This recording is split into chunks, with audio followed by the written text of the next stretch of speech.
हरि ओम श्री गुरुभ्यो नमः। शुक्लांबरधरं विष्णुं शशिवर्णं चतुर्भुजं प्रसन्नवदनं ध्यायेत् सर्वविघ्नोपशान्तये. Today is the seventh session of Bhagavad Gita verse by verse. Sadar Pranam to our gurus and to all the listeners on behalf of the Param Vedanta team. We will be covering verses 48 to verse 54 from chapter 2. Krishna continues to speak on Karma Yoga. Sukanya ji will be chanting the verses for us. If we are to walk the spiritual way of life, enough cannot be stressed on how important it is to correct our actions and the attitude towards these actions and its results. Only Karma Yoga way of life can give us Chitta Shuddhi, Guru Prapti, Jnana Prapti. It's not like, okay, today I will take care of my needs and wants and that of my families. And then later on, I promise I will go to the temple, donate a big amount of money, feed thousands of people, go for pilgrimages and make things right. What we are listening to regarding Karma Yoga has to be put into practice 24/7, 365 days of the year. It cannot remain a theoretical knowledge. It has to become a way of life. Most of us work from the plateau of likes and dislikes, raga, dvesha. Krishna will tell us we cannot be bhogis. We have to transcend the results of the action as they bind us. The effort has to be sincere, continuous, legitimate, according to dharma, kartavya, and for lokahita. Also, making our life simpler will really help. We don't have to be everywhere for everything. And COVID has taught us that for sure. So many of our activities were unnecessary, we found out. What we should do, how we should act, inaction in our action, and action in our inaction will all be explained by Krishna. Dr. Kiran will give us a recap of last week's verses. Over to you, Dr. Kiran. Namaste, Hari Om, Gurubhyo Namaha. We are studying most important aspects of karma. I call it science of action because it is. Krishna calls it Vijnana, action and its consequences, how it causes bondage, how to be free from it all, being in the thick of action and the world we are studying. Imagine you want to go to Chennai and you booked a ticket and you reach on the airport.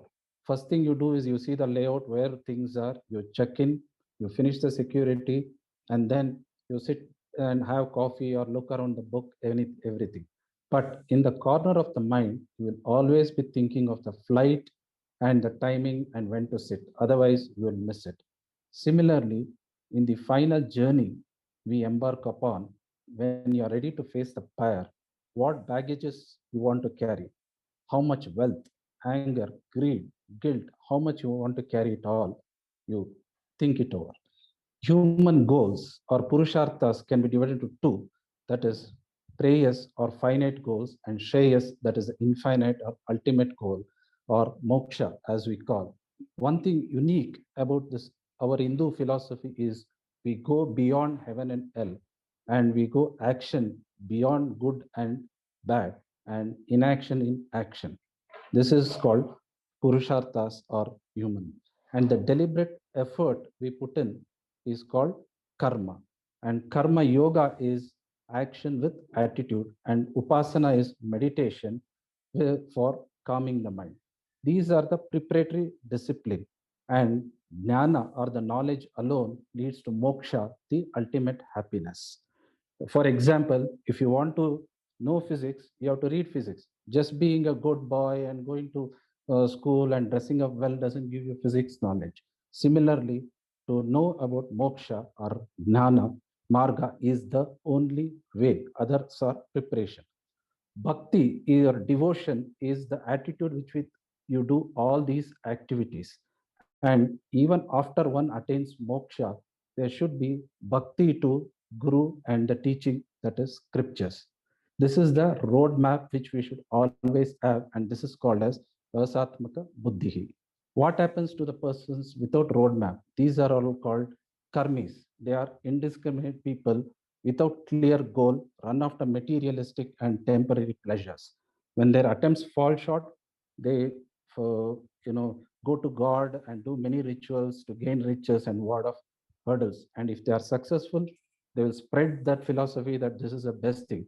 Even some of the spiritual channels we see will have they'll be selling rings or necklaces or etc for these kind of things, and ultimately they'll be caught in this web of action, non-cycle of samsara, not knowing what to do and where to go. These people are called karmis. Nistraigunyo, one naturally wants to get beyond this shackles. So rajasic action means one action which is selfish kind of thing, whereas tamasic, which causes more harm to the others. But both this action should give way to sattvic action, that is, which brings good to many people. And beyond sattvic is sattva, that is attaining the discrimination, that is what is good, what is bad, and what ultimately leads to moksha, and one should follow this action. This is called as sattva, or ultimately to satyam. And we should leave the yoga kshema, that is acquiring things and preserving things, to God, and always be in the mindful present. Science of action. Does action causes bondage? No. Then what causes it? We'll study. I'll give you an example. A child is playing in a river, and suddenly there is a flash flood and the child dies. Does river get any papa out of it? No. Why is it? Because there is no doership in it involved. For us, we always desire for phalam or doership. That is why we incur papa or punya. I am the doer. That ego comes into play. Imagine whether it is Elon Musk or Einstein, they cannot manufacture even a grain of sand without the help of God or nature. Then why we have this ego that I can do this or I am responsible for this? This is the root cause of bondage. So a person who does action as the way it should be done and accepts any result as blessing from God is free from bondage. So we have choice of type of action. That is, we have free will to choose the type of action or the goal. This is called as purushartha. But results, as we have studied before, is multifactorial. But that should not lead to fatalism, or we should not become footmat that everybody just steps on us, like employer to pay less and so on. And we should not accept it as karma. Our action should be defined by dharma and swadharma. We should fight for what is right, but the fruits should not dictate how you do the karma. Action, if performed for God, as if by God, in itself is phalam. Karmanye vadikaraste mahapaleshu kadachana. We should not also take refuge in inaction.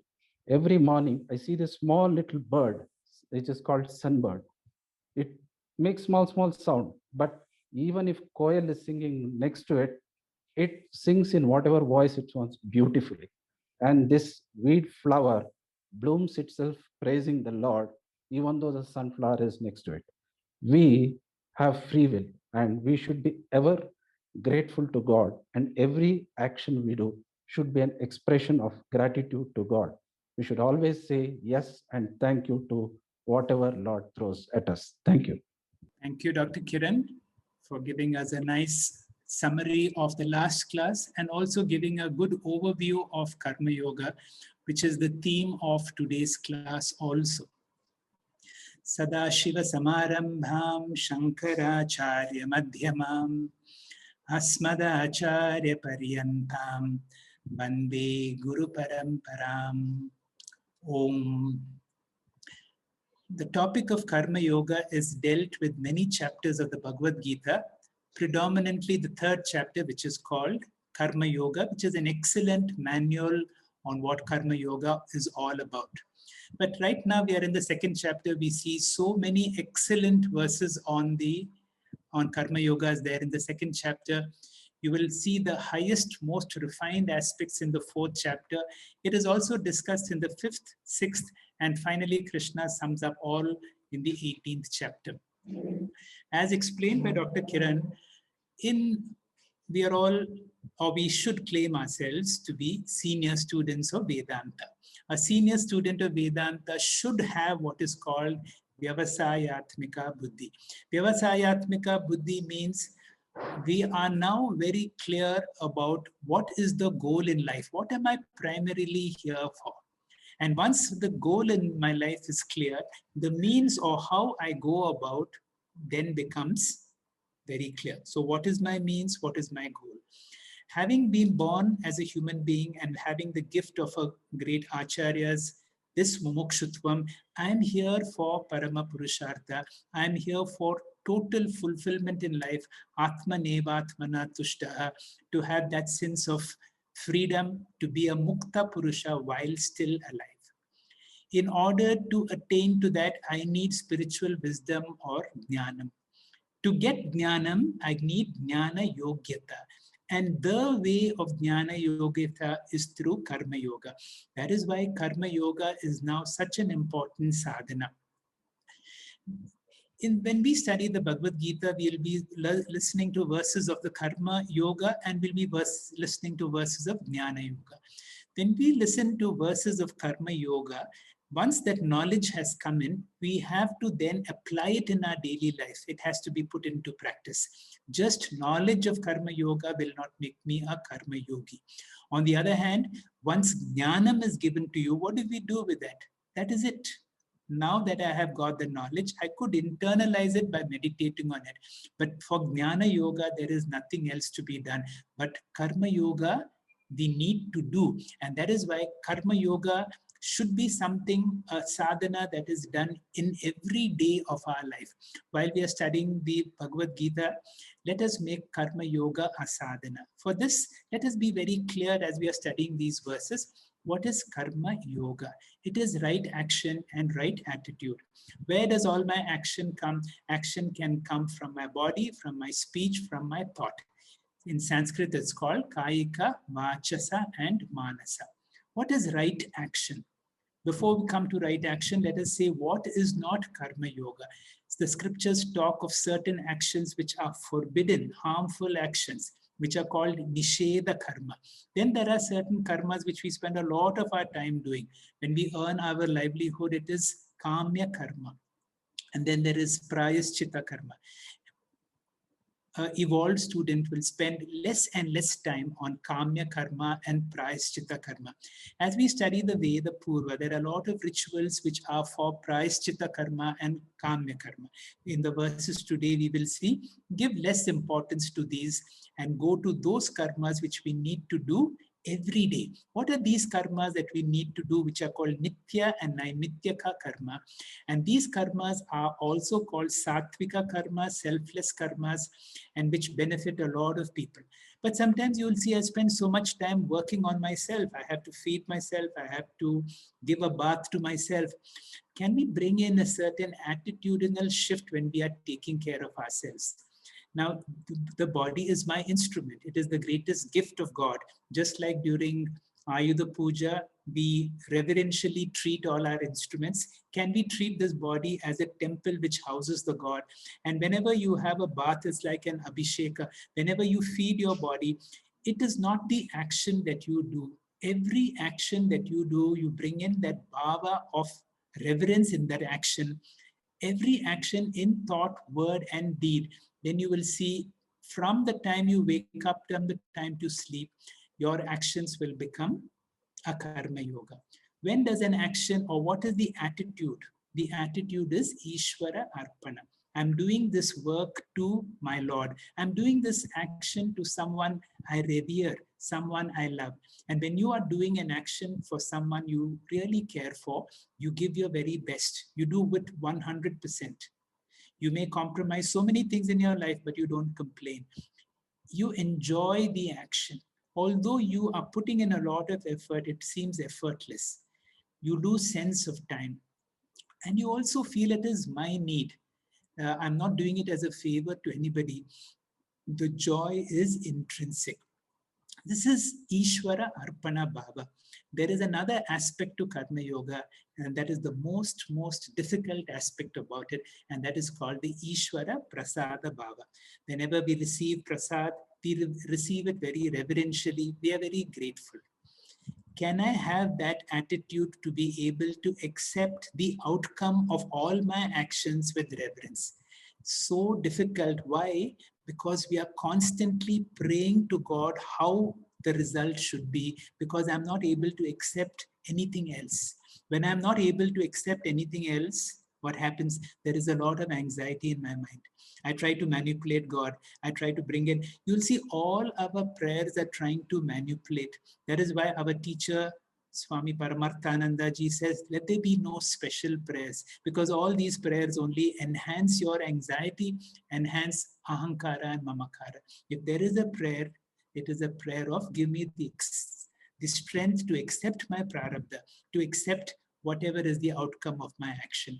And when you have that bhava, when you are the karta with that bhava, the bhokta in you is now very peaceful, and therefore my action, the karta in me, is not affected by a possible adverse action or adverse outcome of my action. From the 4th chapter onwards, and this was explained also by Kiran in his introduction today, we learn something about what is called inaction and action. Whenever I try to prove myself, whenever I put in an effort, and then comes the doership. And whenever there is a doership, there is punya or papa. Remember that second verse from Upadeshasara where Bhagavan says, Kriti mahodadau patana karanam palama sashvatam gati nirodhakam. Now, actions can cause punya and papa, and therefore they can propagate samsara. So don't bring in the doer. A wise karma yogi is one who allows things to happen through him without a sense of doership. Today's first verse, and one of the most beautiful verses in the Bhagavad Gita on Karma Yoga, will be explained to us by Shivakumar. Over to you, Shiv. Hari Om, Shri Gurubhyo Namaha.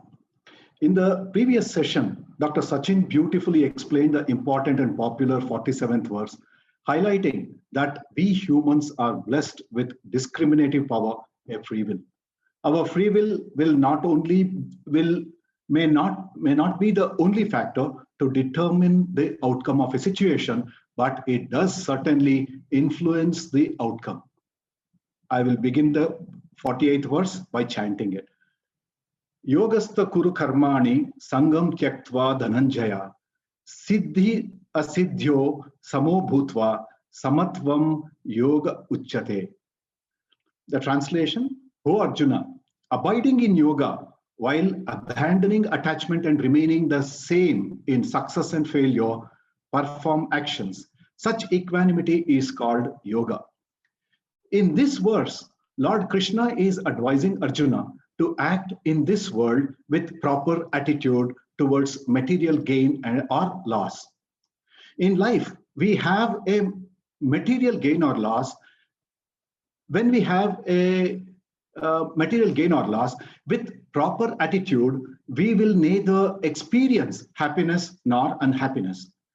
When we are focused on inner growth, even though money is valued, it becomes secondary and it loses its ability to disturb our mind. With inner growth in the event of material loss, from our initial reaction of what, we should progress to so what. Such an attitude with focus on inner growth gives us mental balance or level-headedness, and this is called samatvam. This is what Lord Krishna conveys by saying samatvam yoga uchyate. Swamiji quotes a simple subhashita where gain or loss is compared to sunrise and sunset. Sampatau cha vipatau cha mahatam eka rupaka udaye savita raktaha rakta cha astamaye tatha. Whether we experience material gain or material loss, we should have an attitude of samatva. Just like the sun, which lights up everything when it rises and light fades away as it sets, day in and day out without any difference to itself. Ups and downs will come and go in life. We should be like the sun. We should value learning from life's ups and downs, but nothing more and nothing less.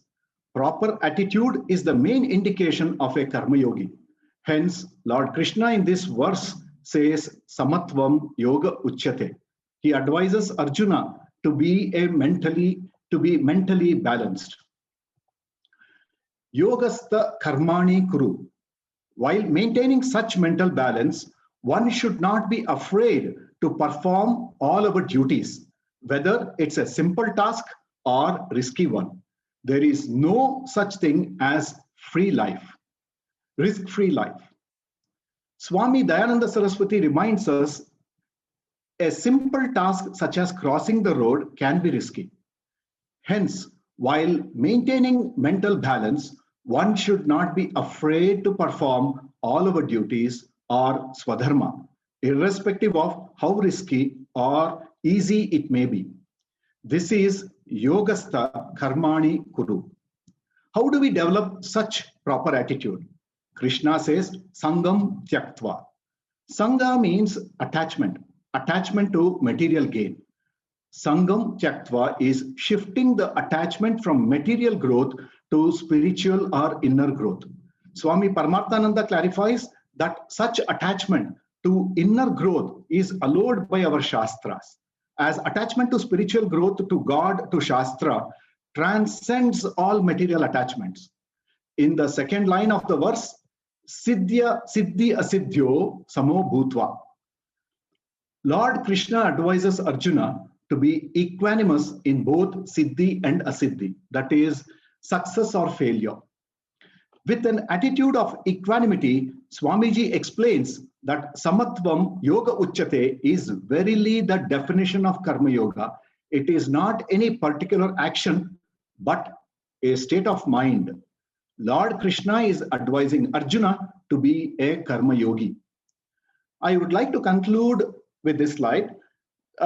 When we are on a boat in the ocean, waves will rock the boat up and down.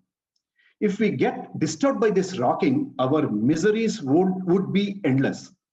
Just as waves are natural to the ocean, so too ups and downs are part and parcel of life, which are beyond our control. Rather than struggling to eliminate negative situations to prevent unhappiness, learning to accept everything that comes our way by surrendering to the will of God with proper attitude is Karma Yoga. Hari Om, Shri Gurubhyo Namaha. Thank you, Shiv Kumar, for a nice explanation of this verse. So at the end of each presentation, I will put the verse once again. And when you see the verse, each word of this verse should be able to be meaningful for you. And there should be a take-home message. I have highlighted in red that the take-home message in this verse is Samatvam Yoga Uchyate. That means whenever I do any action, let not the outcome determine how I feel about it, as much as the learning that comes from the experience of every action that I do. The next verse will be by Padma Chandrasekhar. Over to you, Padma. Namaste, Shri Gurubhyo Namaha. Lord Krishna in this verse is contrasting two types of people, Karmi and Karma Yogi. Though the karma or actions remain the same for both Karmi and Karma Yogi, the attitudes with which they perform their activities are different. A Karmi goes about his work driven by attachments and expectations of a specific beneficial result. Slide, sir. These attachments are a result of looking upon someone or something as essential to his well-being, that is a materialistic attitude. Swami Paramarthananda ji says, karma done for worldly benefits nourishes mamakara. He has the attitude of saying mama in everything, every sankalpa, my work, my family, my achievement, etc. He is always bound by the material pursuits, thus incurring punarapi jananam, punarapi mananam cycle. Karma does not give chitta shuddhi, Guru Prapti, and Jnana Prapti. In contrast, a Karma Yogi as a Karta does his best and attributes all his actions, activities to Ishvara with Ishvara Bhava attitude, and as a Bhokta accepts all results with Siddhi and Asiddhi, success and failure with Prasada Bhava attitude. He goes about his work with reverential attitude and remains in Samatva Bhavana, equipped at all times, in all situations, like the sun which rises and sets, no matter what. Udaye Savita Rakto Rakta Shachasta Baye Tatha Samaptau cha Vipaptau cha Mahata Meka Rupata. The sun looks and remains the same during sunrise and sunset. Great men too remain alike in both good and bad times. Coming to the verse. Durena Haivaram Karma Bhutti Yoga Dhananjaya Buddhau Sharanam Anvicha Krupanaha Falahetavaha. Lord Krishna says, O Dhananjaya, action with motive is far inferior to Karma Yoga. Take refuge in Karma Yoga. Those who are motivated by results are unfortunate. Lord Krishna tells Arjuna, Durena hi avaram. Very far indeed is karma, that is, karma of materialistic attitude. Avaram, inferior to Karma Yoga, that is, Buddhi Yoga. Buddhi Yoga means Karma Yoga. Shankaracharya gives two meanings to the word buddhi. The first interpretation of word buddhi refers to samatva bhavana, a mental state of equanimity, and this is sadhana chatushtaya sampatti. And the second interpretation is getting jnanam, atma jnanam. Swami Paramarthanandaji says atma jnanam means paramartha jnanam or brahma jnanam. The verse continues, Buddhau sharanam anvicha krupanaha falahetavaha. Anvicha, seek, sharanam, refuge, in Buddha, in Atma Jnanam. Because people who perform avaram karma, that is inferior karma, who are falahetavas, who are motivated by result, are the unfortunate ones, krupanaha. This krupanaha interpretation is derived from Bruhat Aranyaka Upanishad, where sage Yagnavalakya, in discussion with Vedantic philosopher Gargi, says, Yova etadaksharam gargya aviditva sammalokhat pretis krupanyaha.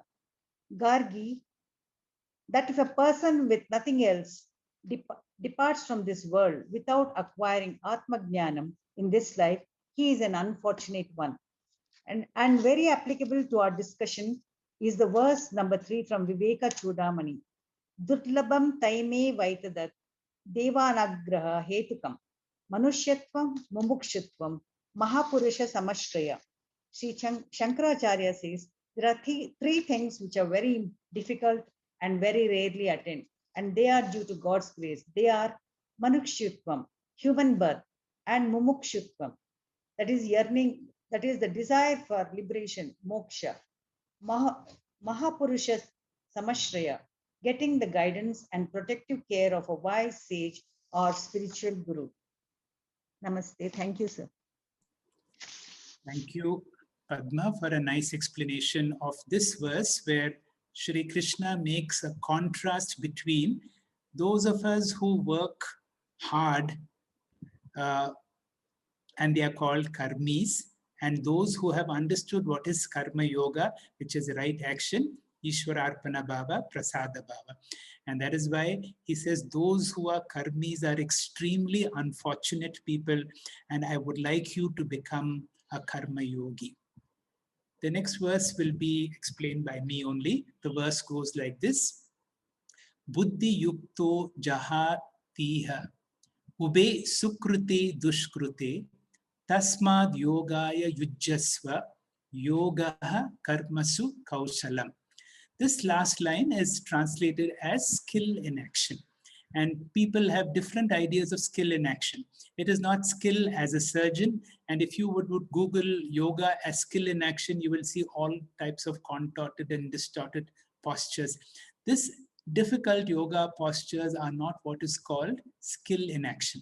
What is really skill in action is really explained by this second verse of Upadeshasara, where normally whenever you do any karma, we incur punya or papa, and because of this action has an ability to propagate samsara. And therefore, Shri Krishna wants you to perform actions in such a way that you are not going to cause a burden for yourself. How do you do that? This is a Brazilian pit viper, which is one of the most poisonous snakes in the world. But the venom of this snake has had certain medicinal properties, and the medicines which are now used, called the ACE inhibitors, which are used for the reduction of blood pressure and for various cardiac problems, has caused health for far more people than those people who are affected by snake poison. The message here is, if you can convert a venom, a poison into nectar, if you can convert medicine, if you can convert a poison into medicine, can you convert karma, which is binding karma, to a liberating karma? Buddhi yukta, anchored in wisdom. Here, karma yoga, we are talking about the ultimate in karma yoga. What is the ultimate flowering of karma yoga? Is jnanam itself. Once a person develops spiritual wisdom, how does the jnani work? Jahati. Jahati means to give up. Give up what? Ubhe, both. Sukrute and dushkrute. You give up, you have the graceful ability of not incurring any further punya or papa. And this ability to act without incurring further punya or papa is what Sri Krishna calls skill in action. This is described by Gautama Buddha in one of his most difficult sutras, where he says, my doctrine is to think the thought that is unthinkable. That means even in your thoughts, have minimum or no thoughts. To practice the deed that is not doing. Don't bring yourself into any action. Allow things to happen. To speak the speech that is inexpressible. As far as possible, be in silence, and to be trained in a discipline which is beyond discipline. Those who understand this are near, and those who are confused are far. In the 4th chapter, Sri Krishna brings in this verse where he talks about action and inaction in action. And he says those who are able to understand action in inaction and inaction in action are the wise people. And that is why this chapter, which talks about inaction in action, is also called Jnana Karma Sannyasa Yoga. How does a jnani who is also a sannyasi, a person who has overcome the sense of ego, there is no doer in him, how does such a person skillfully do such an action? This message continues as the most evolved message of the Bhagavad Gita, which comes again. Krishna summarizes this in the last teaching verse of the Bhagavad Gita in the 18th chapter, in the Charama Shloka. It says, Sarva Dharman Parityagya, which means give up all punya or papa. Mam ekam sharanam vraja, surrender to the one. And then as a karma paradata, he says, if you have that attitude, I will free you from all punya or papa. I will give you moksha. See, that is the promise of Lord Krishna. That is why this is a great scripture. Again, in the final verse, he says, Ma suchaha, don't be sorrowful for any reason. So this is the verse again. When you look at this verse, what is the message? Through jnanam, through buddhi yukto, learn to do karma without a sense of doership, so there is no punya or papa. And if you're able to transfer or convert a binding action to a liberating action, that is what Sri Krishna says is skill in action. The next 2 verses, which are extremely important, next verse, verse 51, will be by Dr. Satyanarayana, a related verse. Over to you, Dr. Satya. Om Shri Gurubhyo Namaha. The verse goes like this. Karma jam buddhi yuktahi halam tvektva manishinaha janma bandha vinurmukta padam gachanti anamayam. Karma jam buddhi yuktahi. The wise endowed with equanimity of intellect. Halam tvektva manishinaha. Abandon attachment to the fruits of action. Janma bandha vinurmuktaha, freedom from bondage of life and death. Padam Gachanti Anamayam. They attain the state beyond all suffering. Next slide. Every human being engages in fruitive work to get happiness, but finds no satisfaction. Instead, these activities only aggravate the misery. Owing to the ignorance, one does not know that this material world is a miserable place where there are dangers at every step. Out of ignorance only, less intellect people try to adjust to the situation by fruitive activities, thinking that the resultant action will make them happy. They do not know that no kind of material body anywhere within this universe can give a life without miseries. Next slide. Buddhi yukta. The word here is becoming wise with proper attitude towards life and various experiences that come. This right attitude is born out of right discrimination. Balance, artha kama, which represents external accomplishment, or Vishaya Sukham, and Dharma Moksha, representing Atma Sukham. Karma Yogi discriminates Artha Kama from Dharma Moksha. This is Nitya Anitya Viveka. If people could realize that nobody has ever achieved happiness by engaging in fruitive work, they would then understand that the direction in which they are running is futile, and they would take a U-turn towards spiritual life. The wise will not be overly concerned about the material benefits of action. They do not give over importance to the material results, but give importance to the inner growth. This is becoming karma phala tvektva. So what is the purpose of life? Next slide, sir. The word manishina in the verse is to become wise, to become a gnani, finding out the true purpose of life. To understand the purpose of life, we have to see nature. The very natural programmed goal of every tree is growing. While they grow, they contribute to the creation in the form of oxygen, leaves, flowers, fruits, shadow, wood. If this is the natural goal of every tree, I, also being an integral part of the creation, my goal also should be to grow to the maximum. There is slight difference between trees and humans. Trees grow only physically, whereas we humans, along with physical growth, we need to grow at mental level and emotional level as well. Universal love, universal compassion, capacity to share is to be developed. So there has to be a balanced outward growth and inward growth. Next slide. Janma bandha vinurmukta padam gachanti anamayam. As a result of this knowledge, they are freed from all the shackles of samsara, punarapi jananam and punarapi maranam. This transmigration, repeated birth and death, can be called a shackle. And with this, karma yogi becomes a gnana yogi, becomes gnani, and then becomes mukta. As long as he is alive, he will enjoy this freedom. I continue to be in this world, and the world continues to be the same, but I am not affected by the various events of life. So ups and downs do not affect him. This is called Jivan Mukta.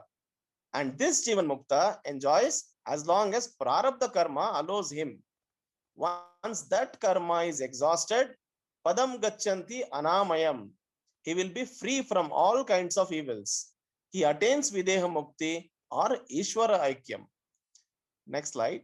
So this beautiful comprehensive verse, beginning from Karma Yoga to Jnana Yoga, and then from Jivan Mukta and finally to Videha Mukta, is actually the summary, whole of summary of second chapter and whole of summary of Gita itself. Hari Om. Thank you, Dr. Satya, for a nice explanation of this verse. So when you look at this verse, Karmajam Buddhi Yuktahi, it is the culmination of karma. Culmination of Karma Yoga. What is the culmination of Karma Yoga? Is Jnana Yoga. And once you attain to Jnana Yoga, what happens? All your karmas disappear. All the punya, papa disappears. And then the person attains to Paramapurushartha, that is Jivan Mukti and Videha Mukti. So that is a nice conclusion.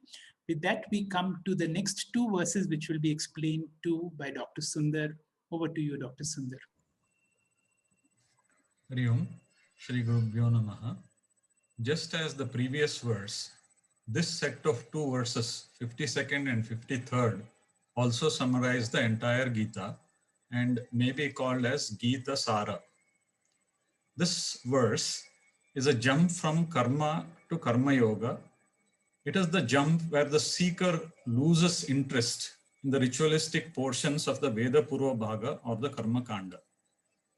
Yada te moha kalilam buddhirvyatitarishyati tada gantasi nirvedam shrotavyasya srutasya cha. Yada te buddhir vyatiratarishati.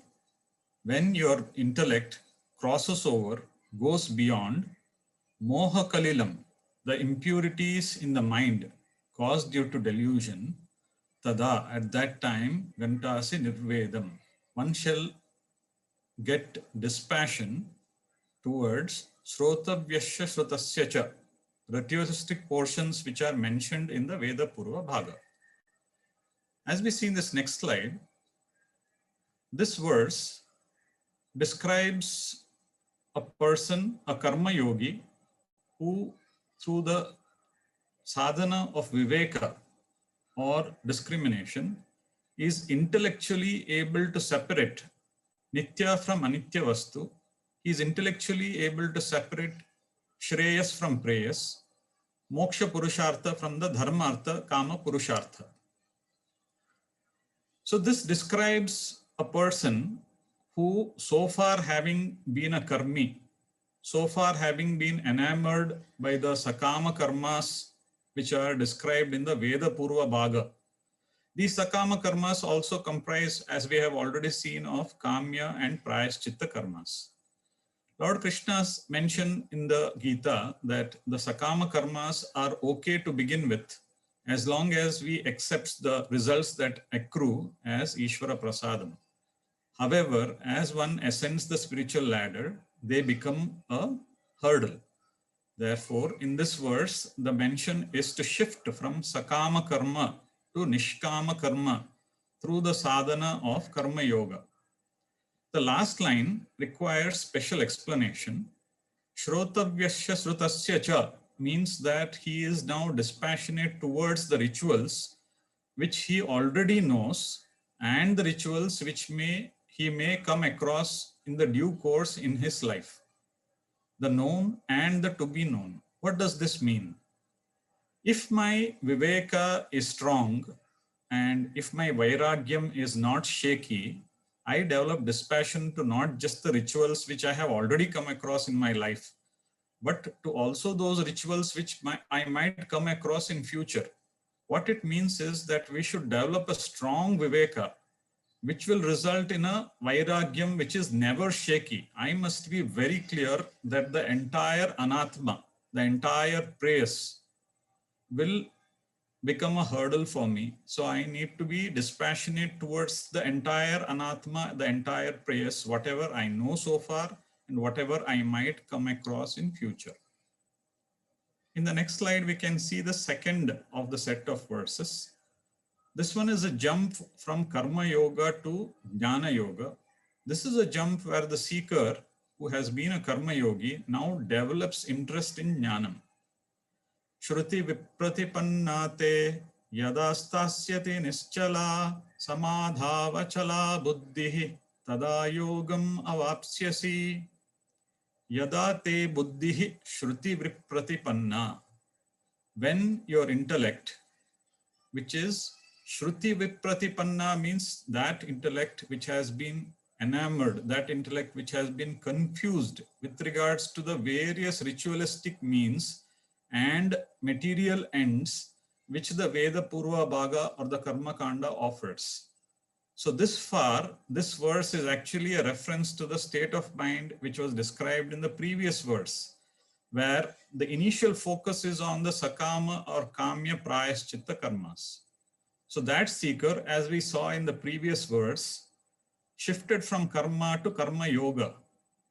What happens to that seeker further is now described in this verse. Such a karma yogi, sthasyati samadhav. He comes to abide in samadhav. Samadhi here is a reference to Atma. So he comes to abide in the Atma through the sadhana of Jnana Yoga. Jnana Yoga, as we all know, is a combination of Shravanam followed by Mananam followed by Nididhyasanam. Shravanam is when the Guru uses the Shastram as a mirror and points it out to me what is my true nature, which is of the nature of Atma Swarupam. After Shravanam, I now develop doubt-free conviction regarding my Atma Swarupam, which is Samshaya Nivritti, which is Achala in this verse. After Mananam, I revise my perspective constantly and abide in my Atma Swarupam, which the Guru and Shastras have shown me. This is Viparya Nivritti, which is the word Nischala in this verse.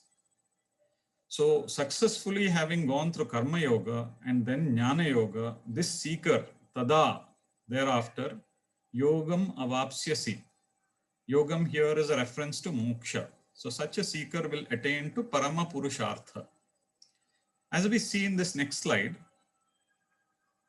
so this is the transformation that the seeker goes from Karma Yoga to Jnana Yoga.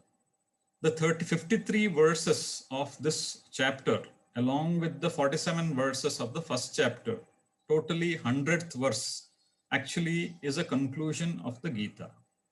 If Arjuna came out with this 73rd verse of the 18th chapter, where he says, Nasto moha smritir labda, I have clear discrimination, I shall follow what you say. However, Arjuna has some doubts. This is a pointer for us that in our Sampradaya, teaching is not a matter of belief. It is a matter of knowing as a fact and thereafter undergoing inner transformation. Arjuna does not see that happening and comes up with a question, as we shall see now. And Krishna compassionately teaches the teaching once again over the next 600 verses. Thank you, sir. Thank you, Dr. Sundar, for a nice explanation of these two verses and bringing our attention to the 99th and the 100th verse, which brings about a Gita conclusion.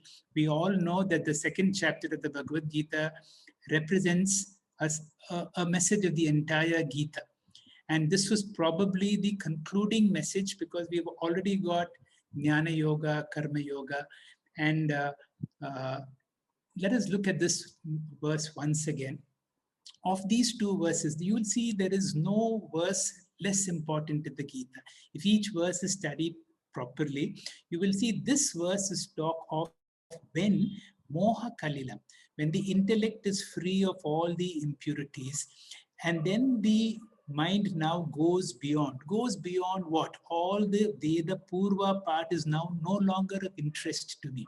That means all the attraction of the world is gone. A person develops nirvedyam.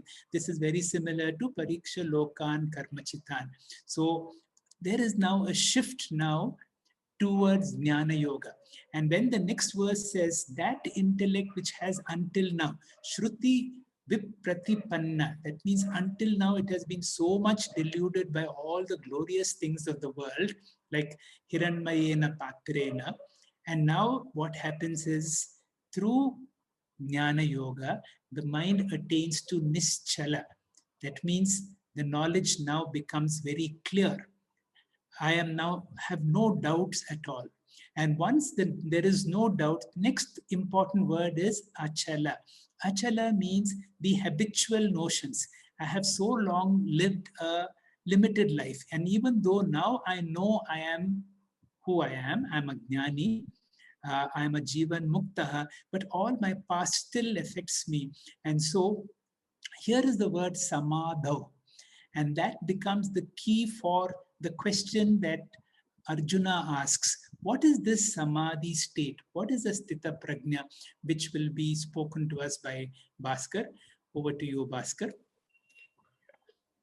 Shri Gurubhyo Namaha. Lord Krishna had just finished expounding about the state of enlightenment in the previous verse.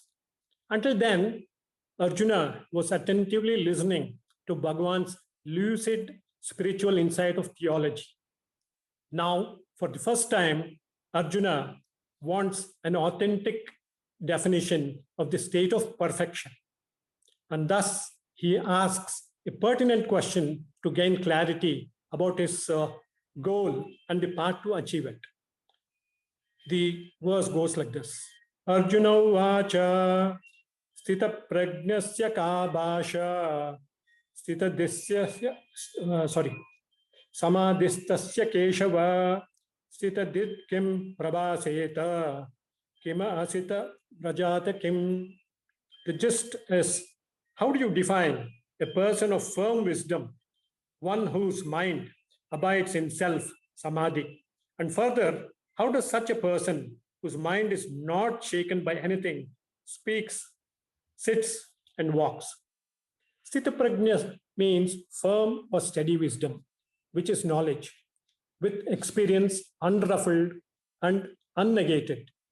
Apparently, prajna is wisdom, and the word sthita prajna is coined by Arjuna. Well, what is steady wisdom? We all appreciate the subject of science, and science is a progressive realm. Hence, new findings sometimes contradict the existing principles, resulting in change.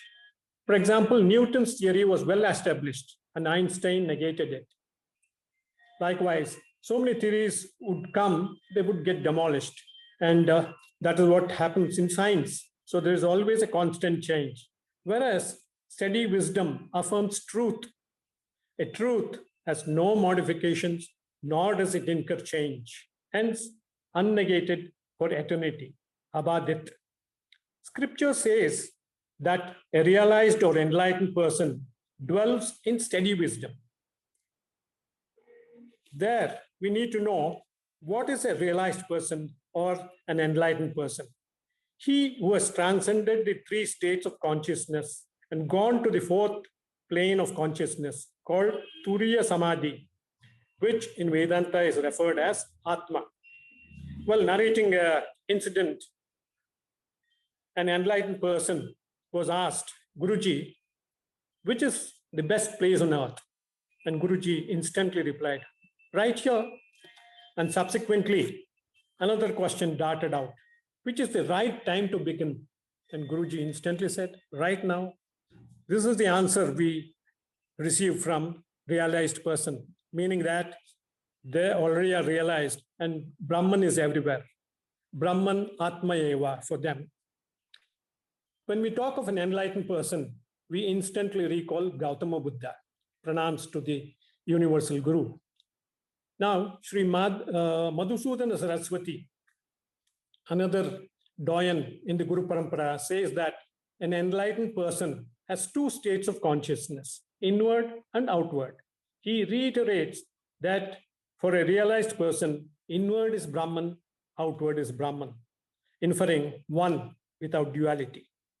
In this context, the life of Sri Ramakrishna Paramahamsa exemplifies the inherent nature of an enlightened master. Sri Paramahamsa used to revel in utter ecstasy with the devotees, extolling ardent bhakti. And simultaneously, Paramahamsa would get absorbed in divinity and dance in trance. Once, while in satsang, he went into deep samadhi. The entire body went cold, and doctors were baffled when the eyeballs were touched, yet Paramahamsa had no sensation. This exemplary behavior amply demonstrates the Vedic definition of samadhi as abiding in self, that is Atman or Brahman. However, in general parlance, samadhi is quietude and concentration, like focusing on breath, mantra, or object. This method is called Tandra. Hence, Paramahamsa was samadhistaha, meaning established in the state of self without duality. And Sithadit means intellect fixed in truth. Moving to the second part of Arjuna's query, how does a realized person speak, sit, and walk? This sounds weird and flimsy in the literal sense, but there is something special, a subtler connotation. Prabhaseta is speak, which is not a language to communicate, but how does the organs of action function? In other words, infinite expressing through finite equipment. Astu is sit, here referring to the inner nature. Bahi Indriya Nigraha. Vraj is walk and interacting with the external world. Pravaseta, Astu, and Vraj are so natural to an enlightened person, but for us, a struggle. So the characteristics of a realized master is an indicator or practice for a spiritual seeker. Thus, Arjuna's premier question is an eye-opener for us, and it gets more clarity in the ensuing slokas. Hari Om. Thanks, sir. Thank you, Bhaskar, for explaining this verse, which is Arjuna's question, which brings the very important Sthita Prajna portion of the second chapter, a very beautiful section which describes the Lakshana or the characteristic of a God-realized person, a Jivan Mukta Parama Purushartha. Not only the Lakshana, you also have the sadhanas. What is those things that we can do to attain what is our birthright, what we should be able to attain in our life. 6 of these verses will be discussed in our next class. And for the best utility of the class, I would like you to be prepared for the class. The answer that Shri Krishna gives is so brilliant. We need to remember that verse, Prajahati yada kaman sarvan partha manogatha atmanevatmana tushtaha. That person who has understood his Atma Tattva. And he is so overfull of his understanding of the Atma that I am. And consequently, what are his Lakshanas and what are the sadhanas to be able to attain to that. We will have a chanting of these 7 verses of today's class by Sukanya. Over to you, Sukanya. Om